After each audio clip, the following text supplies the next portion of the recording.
Selamat Silakan. malam. Selamat malam. Ya, ini saya bertanya kepada Ibu Siti Aminah atau kepada Pak Manupulu ini? Ya, kepada saya boleh. Silakan. Kalau kepada Bu Aminah boleh nggak? Ya, bertanya aja dulu, nanti baru dijawab. Ya, tadi di awal saya masih ingat mengutip Lukas 2 ayat 11 ya. Bisa ditampilkan nggak ayatnya? Lukas berapa, Pak? Ya, linknya penuh. Lukas 2 ayat 11. Lukas 2 ayat 11. Hari ini telah lahir bagimu juru selamat, yaitu Ya. Kristus Tuhan di kota Daud. Saya rasa terjemahan ini ada yang bermasalah, yaitu di kata Tuhan itu. Ya, karena ini bukan theos ya, tapi ini kurios ya. Bisa bacakan dari bahasa Yunaninya ya. Kurios menurut siapa? Nah, ini bentar. Menurut teks Bizantin, oti etexte umin semeron soter os estin Christos kurios en polei David. Nah, di sini kurios ya. Kalau di sini theos saya setuju kalau itu Tuhan. Karena nanti ada di dalam Kejadian pasal 27 ayat 29 di sini Abraham disebut kurios. Bangsa-bangsa akan takluk kepadamu dan suku-suku bangsa akan sujud kepadamu. Jadilah Tuhan atas saudara-saudaramu. Bahasa Yunaninya gini di dalam Septuaginta. Kai douleusa tosan soi etne kai proskunesos usin soi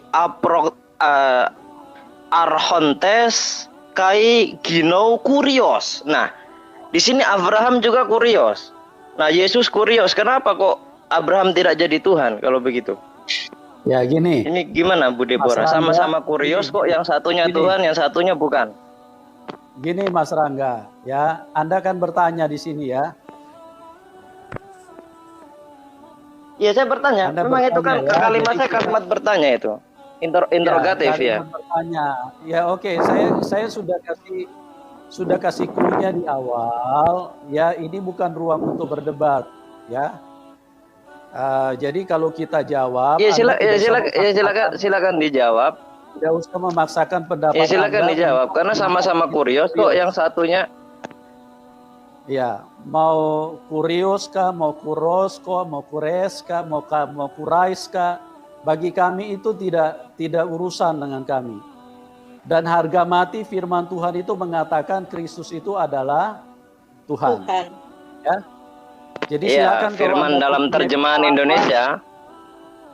Ya, dalam terjemahan Indonesia Tuhan. Kalau dalam bahasa aslinya Tuhan itu. Enggak, itu kan menurut Anda saja. Itu menurut Anda saja. Dengan huruf yang sama. Ya. Oke. Ini apa? Terputus. Baik. Pak Yusuf. Selamat siang, Pak Yusuf. Selamat siang. Ya, selamat malam Pak di sini. Oh, malam di sana ya Pak ya? Oh. Iya. Saya bertanya ke siapa Pak? Ke Bapak atau ke Ibu Siti ini? Silakan aja Pak, pertanyaannya diajukan aja. Bapak posisi di mana nih? Saya Belanda? Di Amerika ini Pak. Di Amerika. Oh ya, silakan.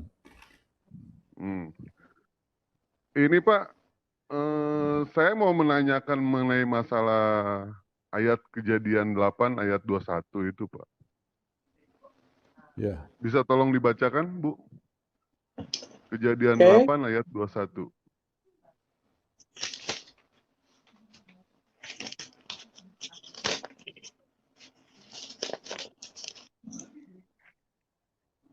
Kejadian 8 ayat 21 ya Pak ya? Ya. Oke. Yang judul apa varikomnya tulah keempat lalat pikat itu ya Pak ya? Bukan. Ketika Tuhan mencium persembahan yang harum. Benar, salah Pak, salah. Sorry.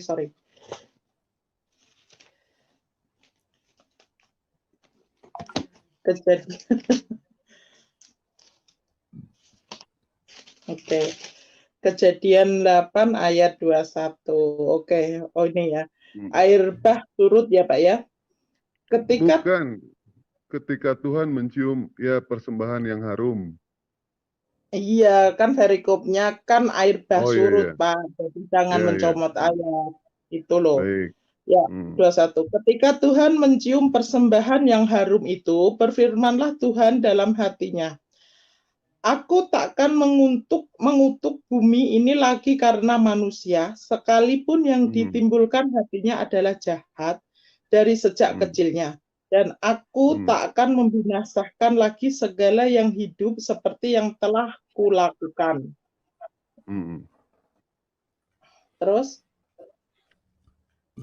Nah, pertanyaan saya, ketika Tuhan berfirman dalam hati, ini yang mendengarkan siapa ini?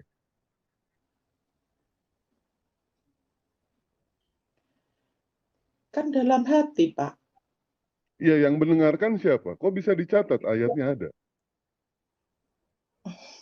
Ya, jadi begini Pak Mahadewa, Bapak Kristen apa Islam Pak?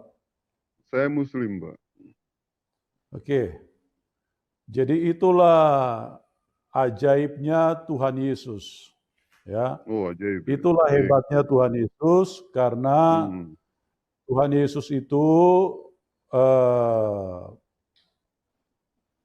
berfungsi menjadi tiga fungsi.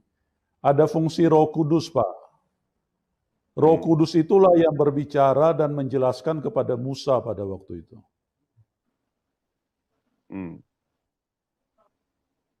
Terus? Gitu, Pak. Ya. Tidak ini Pak. Di sini bunyinya jelas Pak, dijelaskan di sini. Berfirmanlah Tuhan dalam hati. Ketika Tuhan berfirman Pak, siapa orang yang punya kapasitas untuk mendengarkan firman Tuhan ini? Sedangkan Ya, kita itulah sebagai Roh manusia Kudus. saja Pak, sebagai manusia saja Pak, ketika kita berbicara dalam hati, tidak mungkin yang namanya kita itu bisa mendengar. Bapak berbicara dalam hati, saya tidak mungkin mendengar Pak.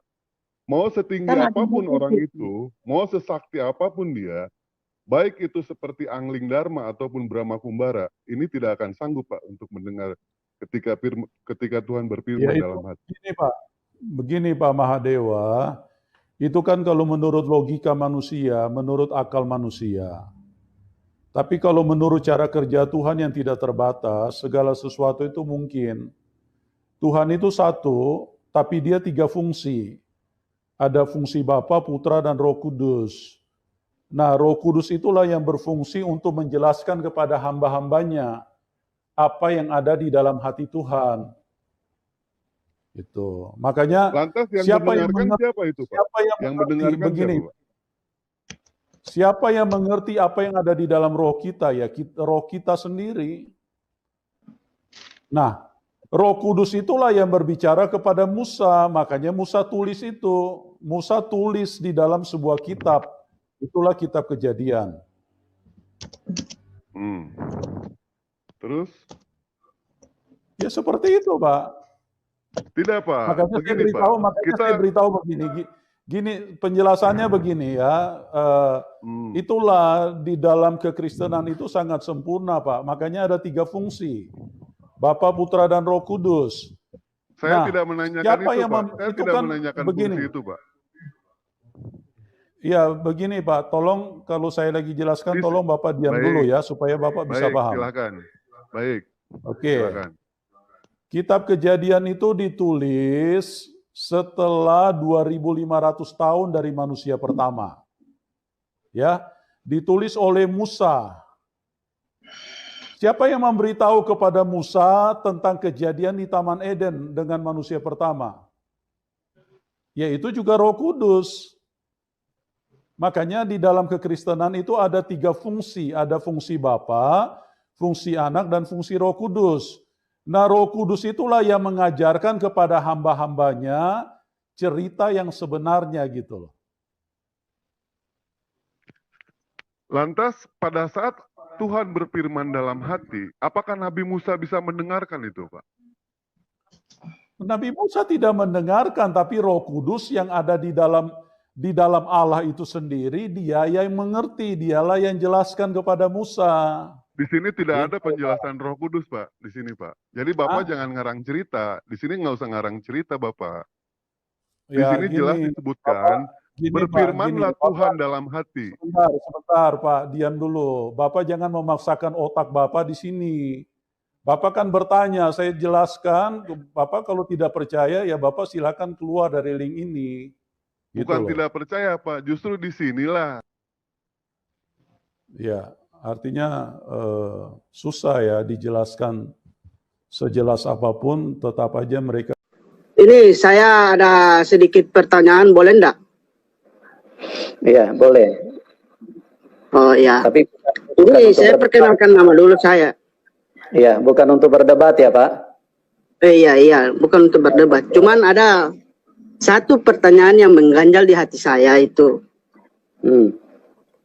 Ya, pertanyaan langsung saja Pak Yusuf ya. Iya, silakan. Pertanyaannya apa? Ini manusia.